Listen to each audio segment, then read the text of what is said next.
Alamgir SK Alam. আপনার মতামতগুলো গ্রহণযোগ্য। আমার কাছে 60 লাখ টাকা আছে ব্যাংকে। আমি কি ব্যবসা করলে সফল হব? এখনো প্রবাসে আছি। অসংখ্য ধন্যবাদ। যেহেতু 60 লাখ টাকা আছে, হিউজ একটা অ্যামাউন্ট আছে, আমি আপনাকে বলবো যে 30 লাখ টাকার জমি কেনেন আর 30 লাখ টাকা আপনি ব্যবসায় ইনভেস্ট করেন। দেখবেন 30 লাখ টাকার জমি আপনার 2 বছর পর 40 লাখ টাকা হয়ে যাবে।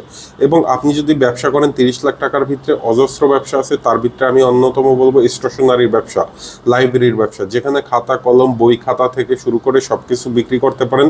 এটা বর্তমানে খুব ভালো চলে এক কথা বলতে গেলে। আর যদি এটা না করতে চান, একটি আপনার এলাকায় ভালো বড় মানের একটি রেস্টুরেন্টও দিতে পারেন। সেক্ষেত্রে আপনার অভিজ্ঞতার প্রয়োজন লাগতে পারে, রিস্ক আছে।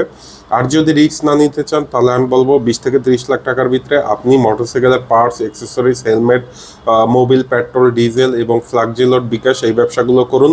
আশা করি আপনার এই তিনটে ব্যবসার মধ্যে যে কোনো একটা করলে আপনি সফল হবেন।